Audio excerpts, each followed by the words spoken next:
할렐루야, 감사합니다. 오늘 우리가 이 시간에는 요한계시록 우리가 20장 1절에서부터 15절 말씀을 우리가 보도록 하겠습니다. 자, 이제 요한계시록에 이제 막바지에 이르러서는 이제 우리가 7 인과 그리고 7 나팔과 그리고 7 대접장의 부분들을 이제 총 정리를 하는 그런 천년 왕국에 대한 내용들을 다루고 있는 것을 볼 수가 있습니다. 제가 요 앞전에도 제가 여러분들에게 말씀드렸던 것처럼 이 천년왕국의 그 때를 우리가 보는 것은 4가지 학설 속의 그 내용들 속의 천년왕국보다는 우리는 또 다른 관점에서 천년왕국을 좀 그 시기를 봐야 된다. 그래서 제가 여러분들에게 요한계시록 12장에 여인이 용의 그 핍박으로부터 도피하는 그 부분들을 하나의 삽입적인 부분들로서 보면 안 된다. 그 부분들은 바로 우리로 하여금 대접장이라는 부분에서 피할 길과 그리고 또한 그 자체 여인이 옮겼던 곳이 바로 보호처였다. 그리고 그 속에서 보호처가 어떤 성격을 가지고 있는가라는 것은 그저 단순한 피난적인 측면이 아니라 바로 천년왕국적인 측면에서 그 내용들을 바라봐야 된다. 그래서 이제 천년왕국을 무천년주의자들은, 무천년설을 따르는 신학자들은 예수 그리스도께서 십자가에서 죽으시고 그러면서 복음이 확산되는 것을 천년왕국으로 사실은 보고 있었습니다. 그래서 일종의 천년왕국을 상징적 의미로 그들은 보았습니다. 그런가 하면 이제 그 역사적 전천년설을 따르고 있는 자들은 후천년설과 전천년설에 대한 부분들은 역사적이라는 부분에 대해서는 그 내용들을 여러분들이 이제 어떤 부분들을 인지를 하셔야 되는가 하면은 그들은 천년이라는 역사를 인정을 하는 겁니다. 그래서 역사적이라고 말하는 겁니다. 아시겠죠? 그죠? 그래서 우리가 신학적인 조명을 할 때에 앞에 이제 역사적 전천년설 그리고 역사적 후천년설 이래 놓으면은 이 역사적이라는 것은 이 천년왕국에 대해서 천년왕국에 대해서 그 내용들을 설명할 때 이것을 무엇으로 본다는 이야기입니까? 그렇죠. 역사적 천년으로 보는 겁니다. 역사적 천년으로. 천년왕국을 역사적 천년으로 보는 겁니다. 역사적 천년. 그래서 제가 이 부분들을 이렇게 보면 안 된다. 제가 말씀드렸지 않습니까? 그죠? 앞전에 생각나십니까? 그래서 오늘 다시 한 번 더 이 부분들을 여러분들에게 집어서 말씀을 드리도록 하겠습니다. 그래서 오늘 본문에부터 보면은 천년왕국과 그리고 천년이 참회라는 이런 내용이 등장합니다. 이런 부분들이 무엇을 의미를 하는지를 우리가 내용을 통해서 한번 조명해 보도록 하겠습니다. 그리고 이제 역사적 전천년설과 후천년설이라는 것은 여러분 무엇을 말하고 있습니까? 여기에 대한 기준점이 누가 기준점이 되는 겁니까? 주님이 재림의 기준이 되는 거죠. 그죠? 그래서 역사적 전천년설이라는 것은 주님께서 오시기 전에 이것을 전천년설이라고 그러고 후천년설은 주님이 재림하시고 옵니다. 이것은 재림입니다. 재림하시고 역사 속에 흘러가는 내용들을 우리가 후천년설이라 이렇게 다루고 있습니다. 자, 그러면은 우리는 이 천년왕국을 어떻게 볼 것인가? 우리는 천년왕국은 분명히 예수님이 오시고 난 이후에 천년왕국이 된다는 것을 저희들은 인지를 하고 들어가셔야 됩니다. 그리고 이제 역사적 전천년설이라고 보기보다는 우리는 천년왕국을 어떤 개념 속에서 보셔야 되는가 하면은 하나님의 완전한 통치적인 개념에서 보셔야 됩니다. 왜냐하면은 천년이 참회라고 이 내용들 속에서도 제가 이제 본문 통해서도 여러분에게 말씀드리겠는데 이 천년이 참회라는 것은 바로 그 무지경에 대해서 천년이 참회라는 것은 형벌적인 측면을 말하고 있거든요. 형벌적인 측면을 말하고 있을 때에 하나님의 완전한 통치, 완전한 다스림 이런 부분들을 담고 있다는 사실입니다. 자, 우리가 이제 이런 측면에서 우리가 이제 오늘 천년왕국에 대해서 그 시기와 그 때를 또 볼 것이고 그 성격이 어떤 성격을 가지고 있는가를 보도록 하겠습니다.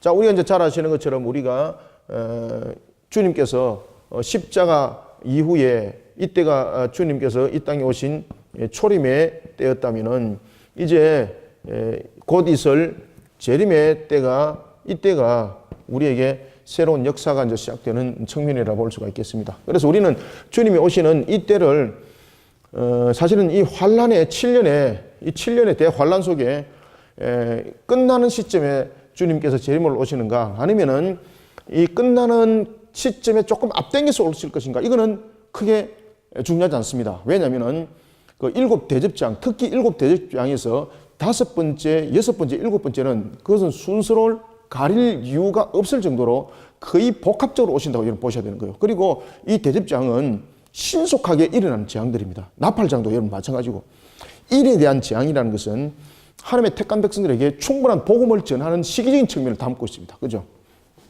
그림을 조금 더 크게 한번 그려볼까요? 이 설명해 나가야 되니까.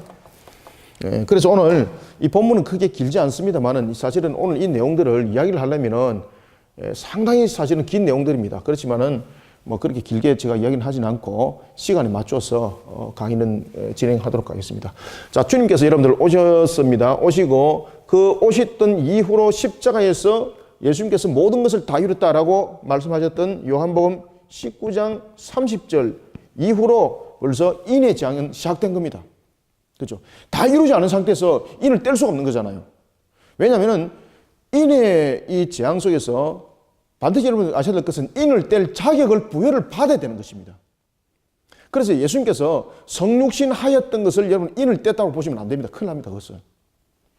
예수님께서 물론 회개하여라 천국이 가까이 왔느니라 라고 이야기했을 때에 그때도 여러분 인을 뗀 것이라고 보시면 안 됩니다. 그때는 예수님께서 그 사역적인 측면에서 그 인을 뗄 자격을 모든 것을 완성해 나가는 단계였습니다. 아시겠습니까? 그래서 여러분들 요한계시록을 주시를 하셔야 돼요. 요한계시록을 갖다 주시를 할 때에 요한이 두루마리를 봤잖아요. 두루마리를 볼 때에 그가 울었지 않습니까? 울면서 뭐라고 울었습니까? 이 두루마리가 분명히 펼쳐져야만이 이 계시의 말씀들이 열려지고 그 다음에 이 속에서 주님께서 이루고자 했던 그 모든 일들이 이루어지면서 결국 우리에게 새하늘과 새 땅이 열려지는 것이거든요. 그러니까 두루마리가 펼쳐지지 않으면은 쉽게 말하면은 이 종말의 시작이 이루어지지 않습니다. 종말이라는 것은 양날을 가지고 있습니다. 하나는 완전한 구원이고 하나는 완전한 심판이에요. 그러면 이 효력을 완전하게 펼치기 위해서는 두루마리가 펼쳐져야 되는 거예요. 그래서 예수님께서 요한복음 19장 30절에서 뭐라고 말씀하셨습니까? 그렇죠. 다 이뤘다. 제가 여러분들에게 말씀드렸지 않습니까? 이 다 이뤘다라는 이것은 굉장히 중요한 내용이라고. 제가 이 가지고 소논문도 물론 썼지만 제가 이 가지고 여러분들 뭐 울고 먹으려는 것이 아니고 이 내용 가지고 여러분 책을 쓰게 되면요 엄청난 많은 책을 신학적인 그 조명들을 다 써야 됩니다. 이 내용들을 가지고 이 내용 가지고 성육신뿐만 아니라 기독론과 그리고 또한 인간론, 구원론 이 내용들을 전부 다 이 부분들을 통해서 써 내려가야 됩니다, 여러분들. 왜냐하면은 이 부분들이 이루어지지 않고는 구원론이 형성되지 않습니다. 그리고 이 내용들을 가지고 이 내용들을 마무리하지 않으면은 기독론의 완성이 이루어지지 않습니다. 여러분들 아시겠습니까? 아주 중요한 것입니다. 요한복음 19장 30절이. 근데 요한복음 19장 30절을 다루는 사람들이 없더라고요. 그래서 제가 이제 소논문을 제가 신학기에 써서 내가 낸 적이 있습니다만 이것을 보다 더 제가 나중에 책을 써서 이 부분들이 기독론적인 측면에서 구원론적인 측면에서 무엇을 말하고 있는가, 그리고 인간론적인 측면에서 무엇을 말하고 있는가라는 것에 대해서 신학적으로 제가 상세하게 한번 조명해서 제가 책을 아마 써낼 것입니다. 자, 그러면은 여기서 다 이뤘다라는 것은 우리가 요한계시록적인 측면에서 인에 대한 내용에 대해서 보셔야 됩니다. 오늘은 전체적인 것을 조명하기는 이 내용이 굉장히 포괄적인 내용을 담고 있어요. 그러면 이 다루었다라는 것은, 다 이뤘다는 것은 무엇을 말하고 있는가 하면은 자격의 부여. 예수님께서 인을 뗄 수 있는 자격이 그 속에 부여됐다는 이야기예요. 그죠? 예수님께서 다 이뤘다는 것은 우리의 죄를 다 대속했잖아요.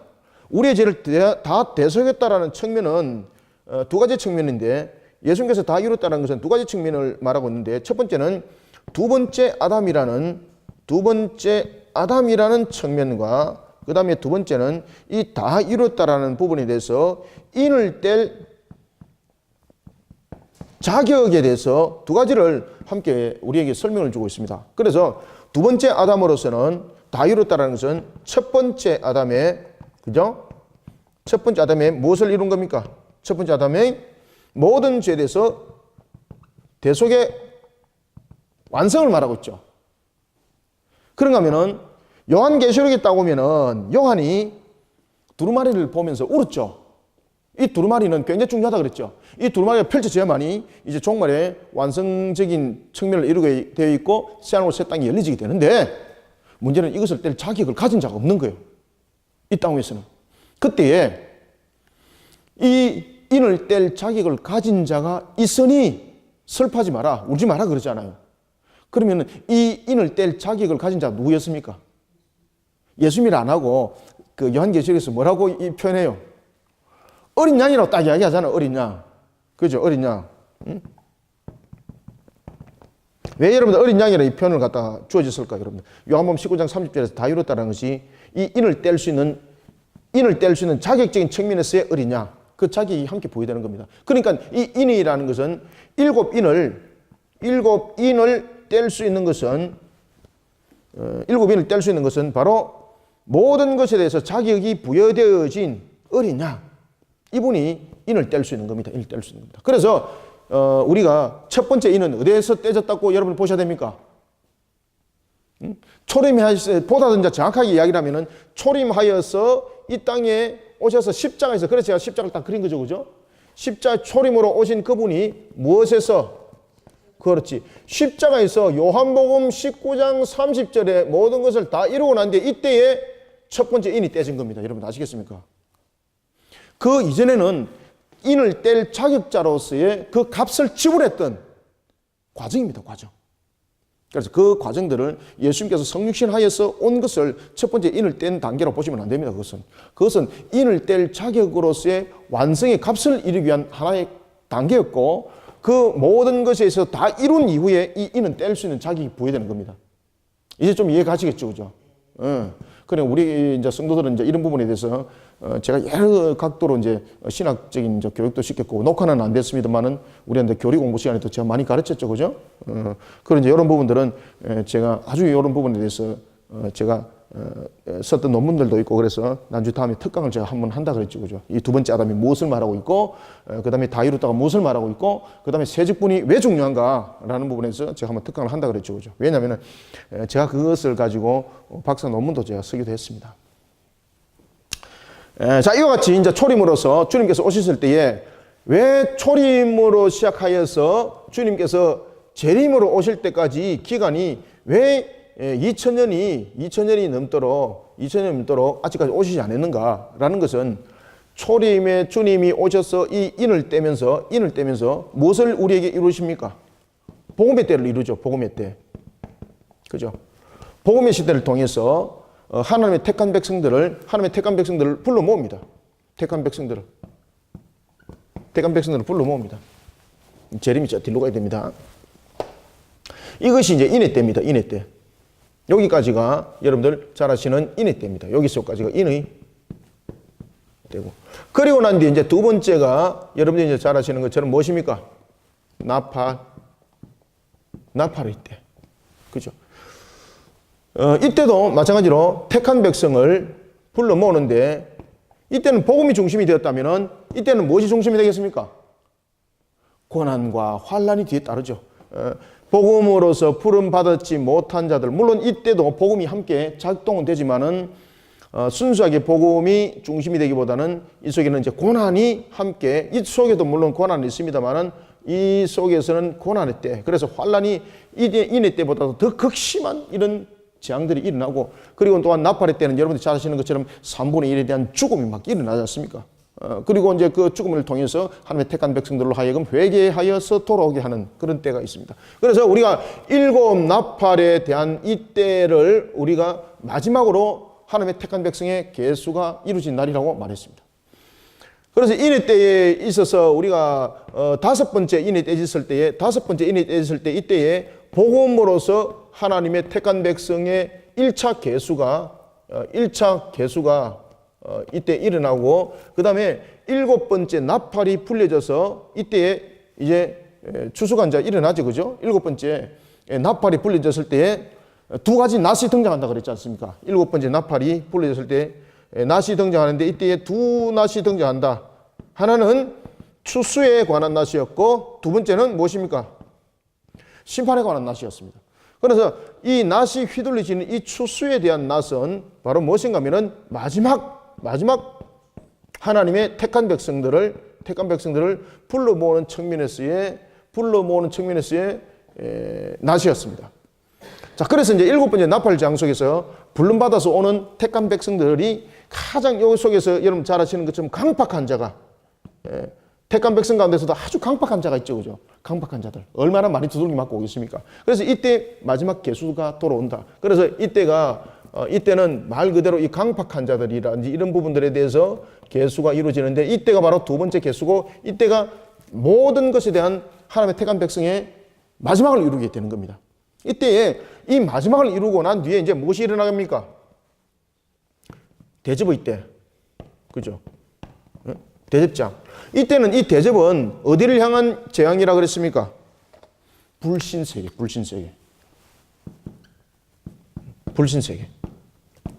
이때 불신세계라는 것은 우리와 함께 지금까지는 알곡과 쭉정이가 함께 있지만은 사실은 여러분 알곡과 쭉정이가 언제 갈라지는가? 몇 때 갈라진다고 보시면 되겠습니다.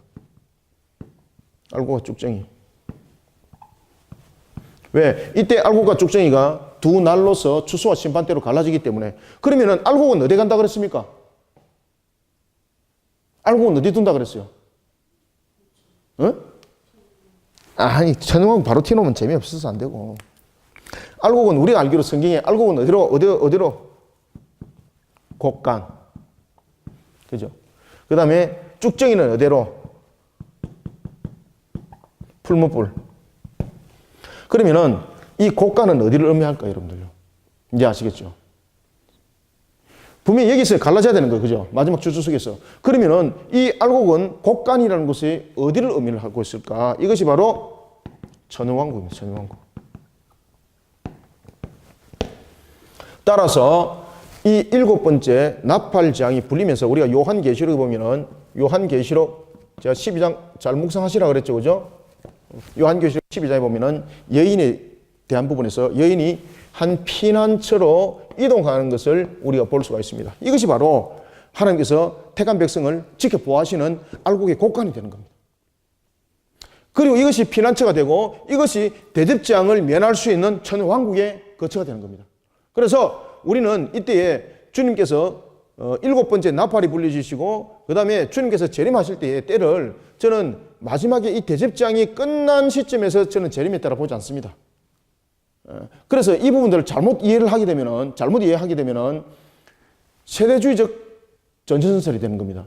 세대주의자들은 그 전에 주님께서 오시고 공중에서 재림하시고 다시 땅으로 재림하시는 부분들을 이때를 다루고 있거든요. 그래서 세대주의적 전체전설을 따르지 않습니다. 저는 따르지 않으면서 구별해라 그랬습니다. 바로 뭔가 하면은 이 대접의 때를 크게 보면은 우리가 7이라는 대접 제형으로 나눠주지만은 이것이 긴 내용을 다루고 있지 않다 그랬죠. 특히 5번째, 6번째, 7번째 대접장은 마치 혼합을 이루듯이 우리가 성경에서 구별해서 보지만은 우리가 이 나중에 사건 터질 때는 이것이 구별되어서 오지 않는다. 거의 동시사건으로 온다. 그 다음에 이 대접적인 이 내용들을 다룰 때도 이 내용들이 길게 다뤄지지 않습니다. 성경에서도. 왜냐면은 이 대접장은 우리가 생각하는 것처럼 2000년, 3000년 이런 역사 속에서 일어나지 않습니다. 아주 순간적으로 일어납니다, 이게. 따라서 주님께서 언제 오시는가라는 것을 이야기를 했을 때 대접장 전에 오신다 보시는 것이 오히려 맞다. 왜? 그렇게 했을 때 창세기 아닌 요한계시록 12장과 연결이 된다. 요한계시록 12장과 연결이 된다. 그러면서 그러면서 또한 요한계시록 보면 7 나팔이 불리실 때에 알곡과 그 다음에 쭉정이 풀무불에 던지는 사건들이 등장하죠. 이 전부 다 연결이 되게 되어 있습니다. 다 연결이 됩니다, 전부 다. 그리고 결국은 우리가 곡간이라는 것은 무엇을 의미를 하고 있습니까? 곡간을 그냥 단순하게 알곡은 곡간에 두어지고라는 것으로 여러분 보시면 안 됩니다. 결국 곡간은 무엇인가? 별도의 다른 장소를 말하고 있는 거죠. 그죠? 별도의 다른 장소. 그러니까 결국은 요한계시록 12장과 여러분 연결되는 겁니다, 이게. 곡간이라는 다른 장소를 말하거든요. 완전 구별된 장소. 그래서 그곳이 이 하나님의 택한 백성이 새 예루살렘을 이 땅에서 이루는 마치 예루살렘과 같은, 그래서 제가 성을 형성한다 그랬죠. 그죠? 성을 형성한다 그랬죠. 그러고 난데 그 성을 형성하는 속에서 아마겟돈 전쟁이 벌어진다 그랬지 않습니까? 하나님께서 그 성을 침공할 수 마치 있는 것처럼 두 짐승들에게 보여주고 물을 마르게 하니까 이 두 짐승들이 마귀의 세력이 일어나가지고 그 성을 치료하지만은 주님께서 그들을 완전히 멸해버리지 않습니까? 이런 내용들이 이 속에서 일어나는 거예요, 여러분들. 그래서 이것을 이야기를 상세하게 하려다 보면은 이 내용들 오늘 진도 한 푼도 못 나가고 이 내용들을 가지고 계속 이야기를 해야 되는 거예요. 그렇지만 지금까지 계속해서 여러분들에게 이야기가 되어졌으니까 이해되리라 보고 진도를 제가 나가도록 하겠습니다. 이해가 좀 되시죠? 그래서 주님께서 오늘 천연왕국이라는 부분에 대해서 이야기를 할 때에 우리는 이 천연왕국을 역사적 사실로 보되 이것을 역사적 천년으로 보면 맞지 않다는 거죠. 이 천연왕국이라는 것은 바로 곡간에 대한 의미를 가지고 있는 거죠. 아시겠죠? 이제 알곡이 곡간. 그 다음에 요한계시록 12장에 보면 여인이 옮겼던 피난처. 그래서 그곳이 무엇이 되었습니까? 그렇지, 보호처가 되는 거죠. 보호처. 이 보호처 속에서 그들이 완전히 구별됩니다. 완전히 구별되기 위해서는 이 속에서 무엇이 일어나겠습니까? 휴거가 일어나야 되는 거예요. 휴거가. 장소적 이동. 그래서 저는 장소적 이동에 대해서 저는 거기에 대해서 믿고 있습니다. 저는. 그래서 주님이 오시면은요, 우리는 공중 재림하고 죽었던 자들은 무덤 속에서 부활하고 그리고 공중에서 공중 재림 속에서 우리가 잘 아시는 것처럼 혼인잔치가 일어납니다. 그리고 그곳에 혼인잔치 일어나고 난 뒤에 어디 갈 것인가 말입니다. 이야기해야 되잖아요. 혼인잔치 하면 뭐 할 것인데. 그러면 혼인잔치를 하고 난 뒤에는 결국 요한계시록 12장과 연결이 돼야 된다는 이야기입니다. 그리고 이 알곡잔치라는 부분에 대해서 곡간이 어딘가를 이야기가 돼야 된다는 이야기예요. 그래서 그들이 장소적 이동을 하는 겁니다. 장소적 이동을 하고 난 뒤에 천연왕국을 형성하게 되고 그 다음에는 마치 구분되듯이 우리가 여러분 출애굽기 보면은 애굽 땅이 애굽 사람들이 거하는 땅과 그 다음에 무슨 땅과 구별됩니까? 그렇지. 이것과 똑같은 식으로 구분이 되어서 이제 대접장이 일어나는 겁니다.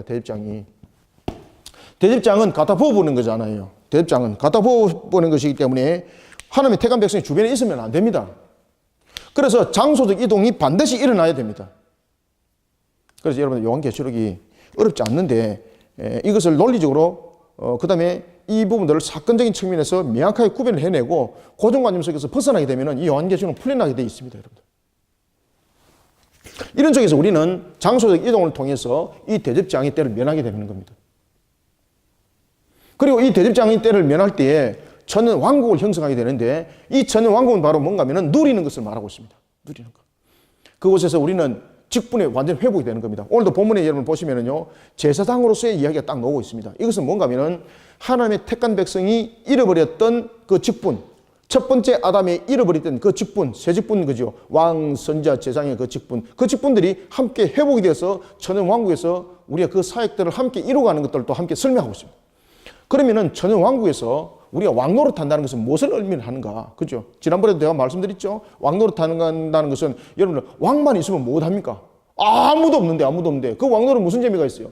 그럼 이 왕노릇이라는 것은 뭔가 하면요, 모든 것에 대해서 하나님의 통치와 다스림 속에서 부족함이 없이 풍성하게 누리는 완전한 상태, 완전한 샬롬을 말하고 있습니다. 완전한 샬롬을 말하고 있습니다. 그런가 하면은 이 왕과 같은 부분이라는 것을 통해서 우리는 무엇과 또 구별됩니까? 이 대접장이 부어지는 불신 세계가 심판의 불날이 가해지고 있을 때에 이 속에는 우리에게는 평강이 있는 그 구별된. 따라서 이 천연왕국이라는 것은 우리에게 하나님의 완전한 다스림을 말하고 있고, 천연왕국은 이것을 역사적으로 역사적 사건임에도 불구하고 역사적 천년이 아니라 천연왕국은 하나님의 완전한 다스림, 그죠? 완전한 다스림이 있는 것. 자, 다시 까만 거로 적읍시다. 구별이 잘 안 되니까.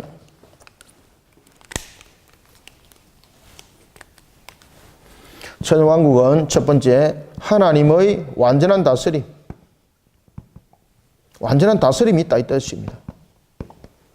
그 다음에 두 번째는 하나님의 완전한 다스림이라는 것은 여러분 잘 아시는 것처럼 완전한 샬롬이 있다는 이야기죠. 그죠? 완전한 샬롬이 있다는 이야기죠. 그러면 이 완전한 샬롬이라는 것은 결국 무엇을 의미를 하고 있습니까? 완전한 안식을 누리는 것입니다. 여러분, 안식이라는 것은 무엇을 말합니까? 모든 것이 부족함이 없는 것을 말합니다. 부족함이 없는 것. 이것을 안식을 누린다고 말하는 거예요. 이 천연왕국이 바로 이런 것입니다, 여러분. 그래서 이 천연왕국은 말 그대로 우리가 복된 삶을 살아가는 그 형태를 천연왕국이라고 말을 하는 겁니다. 그래서 이 천연이라는 부분에 대해서 우리가 항상 이 글자적인 측면에서도 이 부분들을 항상 기억해라. 열이라는 것은 무엇을 의미를 하고 있습니까? 그렇지요. 이 충만함인데 이 충만함을 누가 다스린다? 삼위 하나님께서, 삼일체 하나님께서 다스린다. 그리고 이 다스림 속에서는 성부, 성자, 성령께서 다스리니까 이 다스림은 완전한 다스림이 되는 거죠. 하나님의 완전한 다스림 속에 들어오게 되면 어떻게 됩니까? 부족함이 있을까 없을까 여러분들요? 그렇죠. 맞습니다. 하나님의 완전한 다스림에 들어오면 안식이 있을까 없을까 여러분들요? 그렇죠. 맞습니다. 그래서 천왕국은 이렇게 성립되는 겁니다. 자, 이런 속에 우리가 천연왕국을 우리가 봐왔고, 그리고 이 천연왕국 속에서 개념을 좀 달리 하는 것도 중요하다 생각합니다. 자, 이제 우리가 20장 본문을 이제 보도록 하겠습니다. 자, 천연왕국 보겠습니다. 자, 20장 1절부터 3절까지 함께 읽겠습니다. 시작. 또 내가 봄에 천사가 무지갱의 열쇠와 큰 쇠사슬을 그의 손에 가지고 하늘로부터 내려와서 영을 잡으니 곧 옛뱀이요 마귀요 사탄이라. 잡아서 천년 동안 결박하여 무저갱에 던져 넣어 잠그고 그 위에 임봉하여 천년이 차도록 다시는 만국을 미혹하지 못하게 하였는데 그 후에는 반드시 잠깐 노일이라. 아멘. 자, 이제 1절부터 한번 봅시다. 본문을 보면서 설명합시다. 자, 1절에 보면은 내가 또 봄에 천사가 무저갱의 열쇠와 큰 사슬을 가졌다. 여러분, 열쇠는 무엇입니까? 열쇠. 열쇠는 여러분들 잘 아시는 것처럼 성경에 두 가지 열쇠 성격이 있죠. 그죠? 우리가 그 대표적으로 보면은 이 사망과 음부의 열쇠가 있습니다. 특히 천국의 열쇠라고 이야기할 때는 우리가 다윗의 열쇠를 말하면 천국의 열쇠죠. 다윗의 열쇠. 그런가 하면 오늘 본문에 등장하고 있는 무저갱의 열쇠. 그러면은 이 무저갱의 열쇠는 무엇입니까? 악한 세력을 향한 통제를 말하고 있습니다. 다시 말하면 이 열쇠는 오늘 본문 속에서 말하고 있는 이 열쇠는 무엇을 뜻할까요, 여러분들? 하나님의 완전한 통치를 말합니다. 하나님의 완전한 통치. 하나님의 허락함이 없으면은 열쇠라는 것은 열릴 수 없다는 거죠. 그래서 오늘 본문 속에서 등장하고 있는 천년 왕국에 대해서 이야기를 하기 전에, 그리고 무저갱에 관해서 이야기를 할 때에 열쇠에 관해서 이야기를 합니다. 이 열쇠는 무슨 뜻이라고 그랬습니까? 그렇죠. 첫 번째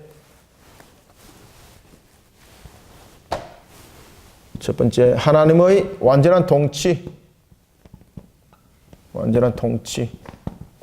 결국은 완전한 통치가 있으니까 하나님의 주권을 말합니다. 주권. 이거 화면에 혹시 글 잘라졌습니까? 보입니까? 예, 하나님의 주권. 하나님의 주권. 하나님의 완전한 통치. 이 열쇠가 이것을 의미를 하고 있습니다.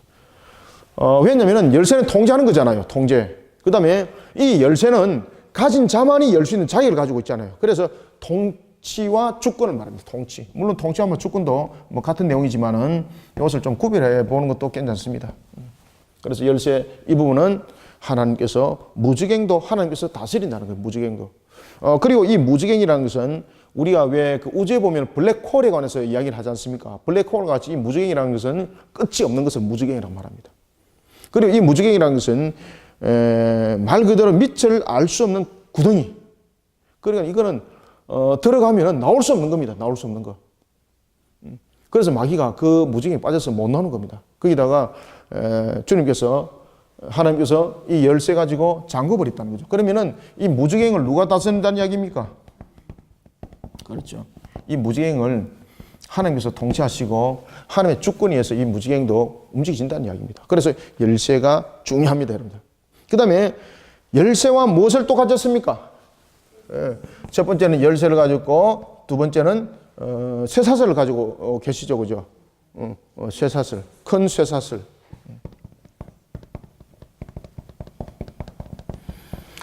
쇠사슬은 여러분 무슨 역할을 합니까? 묶는 역할을 하죠. 묶는 역할. 묶는 역할을 하는데 쇠는 말 그대로 끊어지는 겁니까? 안 끊어지는 겁니까? 끊어짐이 없습니다, 여러분들요. 그러니까 지금 주님께서 지금 이 천연 왕국을 형성하기 전에 먼저 이 악한 세력들을 포박을 해야 되잖아요. 포박을 하는 데 있어서 큰 쇠사슬을 썼다는 것은 그들은 결코 끊을 수 없다는 겁니다. 그들의 능력으로서 절대 풀 수 없는 것.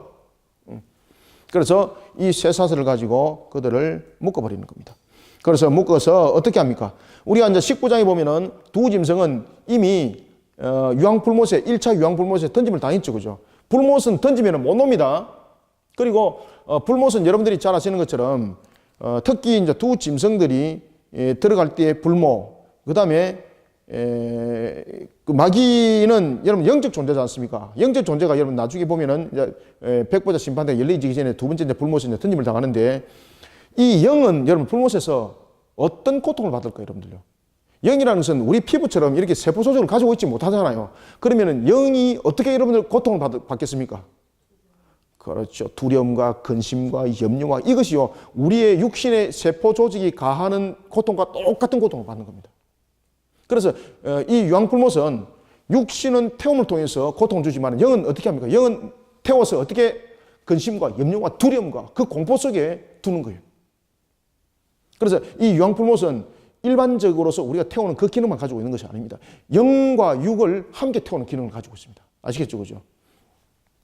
그 불못에는 던짐을 당하면은 못 놓여요, 여러분들요. 절대 놓을 수 없어요.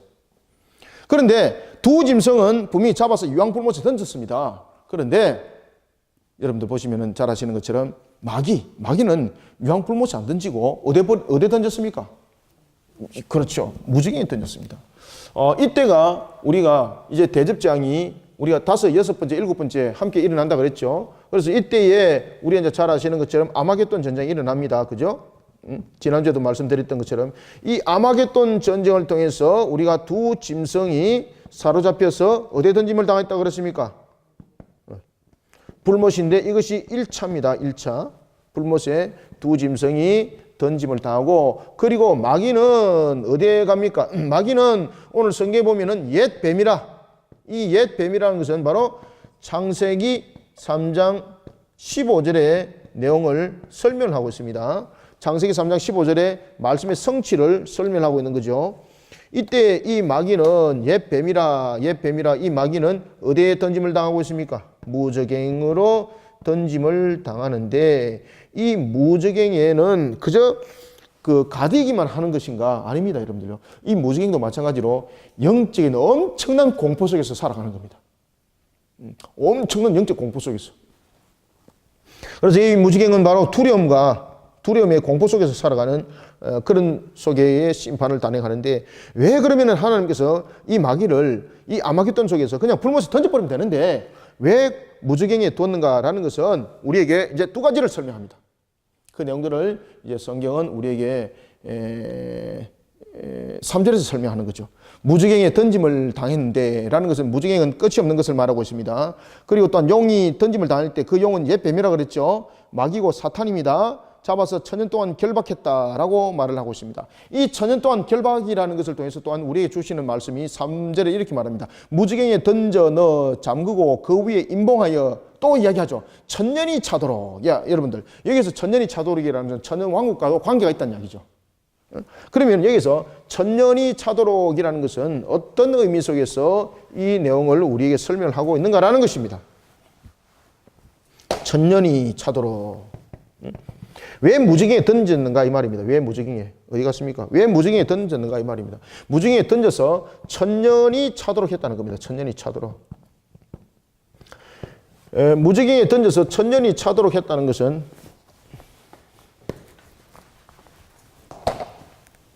천년이 차도록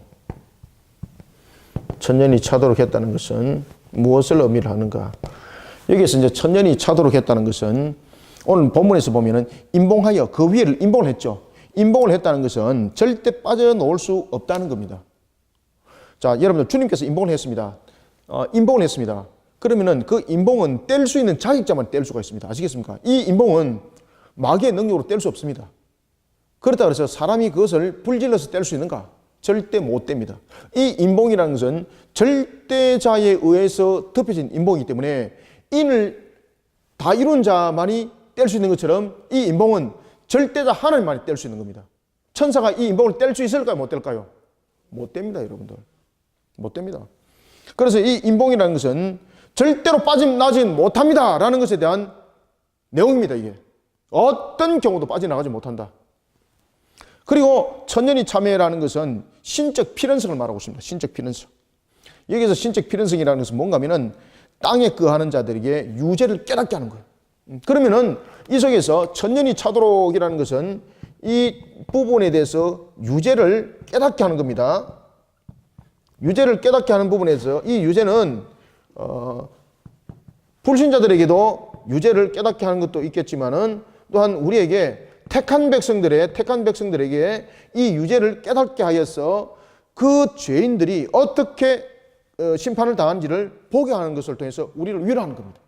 그래서 천년이 참회라는 것은 유죄를 깨닫게 하는 측면에서 불신자들에게는 두려움이고, 그리고 또한 택한 백성들, 천년 왕국을 이루고 있는 자들에게는 택한 백성들에게 그것이 천년이 참회라는 것은 그 마귀를 던짐을 통해서 위로함을 주는 거예요.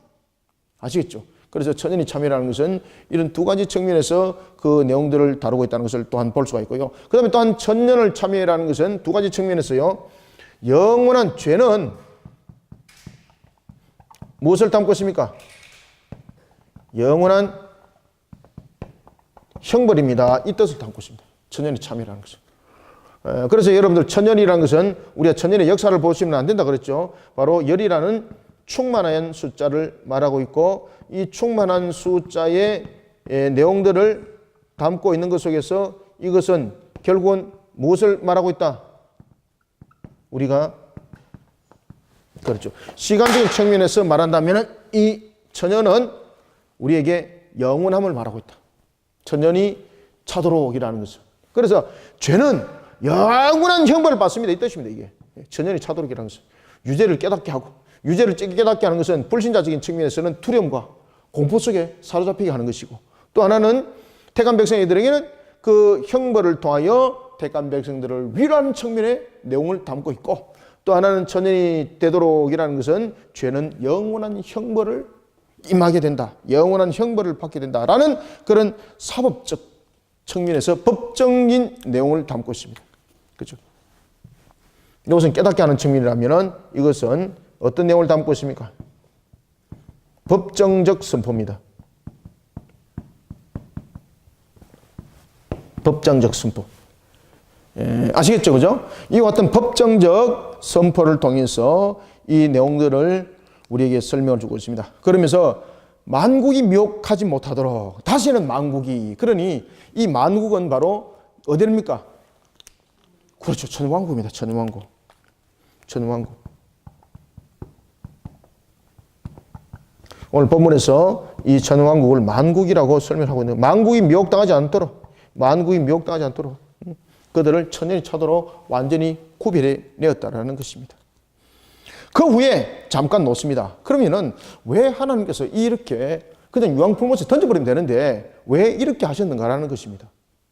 특히 우리가 이제 그 아마겟돈 전쟁에는 보면은, 특히 아마겟돈 전쟁은 이 마귀가 두 짐승의 세력을 중심으로 하여서 이 땅에서 형성했던 군사를 일으키는 하나의 전쟁을 치른다면은 이제 남은 세력이 있는데 그것은 무엇이 중심이 됩니까? 영에 대한 문제입니다. 영에 대한 문제. 영에 대한 문제들이 아직 남아있다는 이야기입니다. 왜냐하면 지금 하나님께서 온 우주를 없애질 않았지 않습니까? 그러면 결국은 이 속에 남은 하나의 마귀의 세력들이 어딘가는 존재를 한다는 이야기죠. 그래서 이 남은 마귀들의 마지막 존재들, 그래서 제가 무엇을 주시하라 그랬습니까?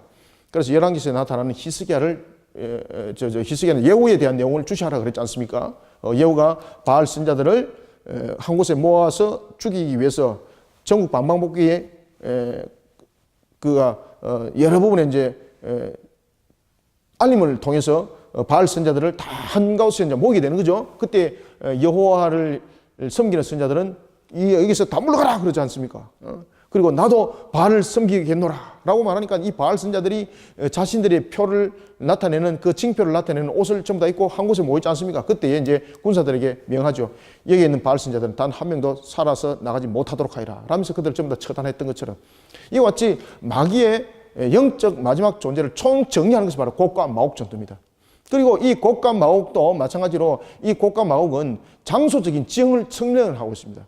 그러나 이 곡과 마곡이 어디를 말하는지는 우리가 알 수는 없습니다만은, 사실은 이 곡과 마곡이라는 것은 에스겔서에 나타나죠. 그죠? 에스겔서 38장과 39장에 보면은 곡과 마곡에 대해서 설명을 하고 있습니다. 그래서 실질적으로 이 곡과 마곡에 대해서 이야기를 하고 있을 때에 마곡은 스구디아라는 부분에 대해서 이 내용들을 설명하고 있고 그런 부분에 대해서 설명할 때에 이 곡과 마곡은 어떤 곳을 설명할까? 아시아에 대한 땅을 설명할까? 어디를 설명할까? 라고 말할 때 여러분 아시아 땅이라고는 볼 수가 없습니다. 그죠? 이 곡과 마곡에 대해서 지형은 확실하게 우리가 알 수는 없습니다. 알 수는 없지만 곡과 마곡은 지형적인 측면을 설명하고 있습니다. 그런 속에 이제 마지막 그 심판을 단행하기 위해서 문을 여는 겁니다. 그때에 그 인봉을 친 그분께서 그 인봉을 뜯어서 문을 여는 겁니다. 그러면서 4절에 이렇게 말합니다. 또 내가 보좌들을 보니 거기에 앉은 자들이 있어 심판하는 권세를 받았더라. 내가 보니 예수를 증언함과 하나님의 말씀 때문에 목배임을 당한 자들의 영혼들과 또 짐승과 그의 우상에 경배하지 아니하고 그의 이마와 손에 그의 표를 받지 아니한 자들이 살아서 누구와 함께 그렇지요 그리스도와 더불어 천년 동안 왕노릇하니 왕노릇하니 그러니까 그리스도와 함께 왕노릇한다는 그 천년왕국, 그 천년왕국이 이제 무엇인지를 우리에게 이제 설명하고 있습니다. 그러니 결국 이제 천년왕국은 오직 하나님의 택한 백성만이 이 속에 거하고 있는 겁니다. 그래서 여러분들 요거 4절을 좀 주셔야 될 것은 어떤 분들이 요한계시록을 가르칠 때 이렇게 가르칩니다. 그렇게 가르치면 안 됩니다. 어떤 분들은 이 천년왕국을 하나의 구별된 나라로는 가르칩니다. 그러면서 왜 마귀가 올라오는가라는 것에 대해서 이야기할 때에 이 천년왕국을 살아가는 사람들 가운데서도 보면은 알고가 쭉정이 있다고 가르칩니다.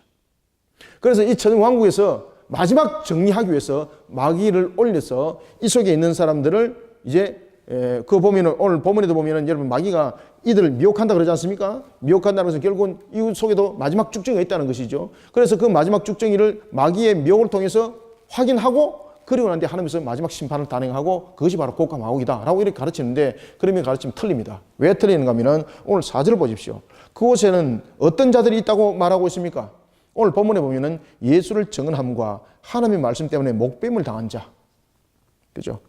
그리고 짐승과 그의 우상에 경배하지 아니한 자, 그들의 이마와 손에 표를 받지 아니한 자, 그런 자들.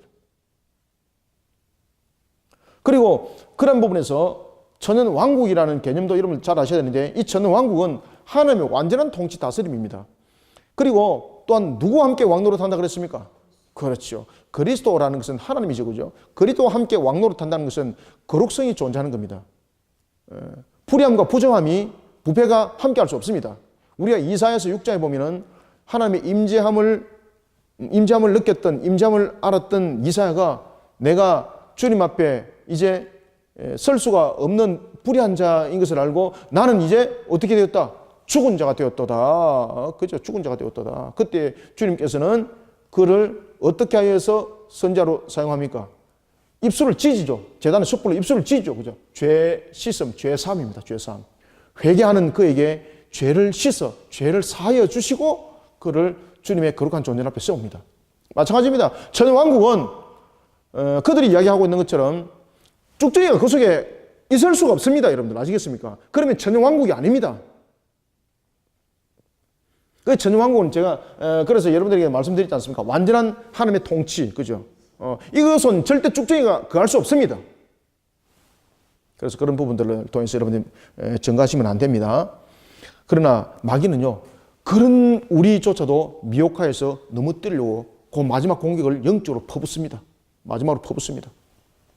그러니 천년왕국은 하나님의 완전한 통치, 하나님의 다스림과 지키심과 보호하심이 없었다면요, 마귀의 그 공격에 우리는 넘어질 수밖에 없는 그런 천년왕국도 우리는 살아가는 겁니다. 따라서 이 천년왕국이라는 것은 하나님의 완전한 통치, 그 다스림, 이것이 분명하게 존재한다는 것을 우리에게 설명을 주고 있습니다. 그래서 우리는 살아서 그리스도와 더불어 천년 동안 왕노릇하니라고 말을 하는 겁니다. 자, 그러면서 이제 5절, 자, 6절, 2절을 한번 읽고 제가 설명드리겠습니다. 시작. 그 나머지 죽은 자들은 그 천년이 차기까지 살지 못하더라. 이는 첫째 부활이라. 이 첫째 부활에 참여하는 자들은 복이 있고 거룩하도다. 둘째 사망이 그들을 다스리는 권세가 없고 도리어 그들이 하나님과 그리스도의 제사장이 되어 천년 동안 그리스도와 더불어 무엇을 하더라? 그렇죠. 왕노릇하리라. 아멘. 여기서 그리스도와 더불어 왕노릇한다는 것은 우리에게 무엇을 설명하고 있습니까? 하나님의 완전한 통치. 그리고 그리스도와 더불어서 왕노릇한다는 것은 거룩성의 존재. 그러니까 불의함이 함께할 수 없습니다. 그곳에는 전혀 왕국 속에는 쭉정이가 들어올 수 없습니다, 여러분들. 이 천연왕국은 이런 의미 속에서 우리에게 여러 가지 것들을 설명하고 있는 것을 볼 수가 있겠습니다. 자, 오늘은 요한계시록을 두 시간으로 나눠서 설명을 하겠습니다. 그래서 여기서 지금 계속해서 뭐 한 3, 40분 더 설명해야 되니까 동영상을 보게 되시는 분들이 지루할 수도 있고, 그래서 잠깐 여기서 수도하고 2교시 이어서 7절부터 16절까지 설명해 나가도록 하겠습니다.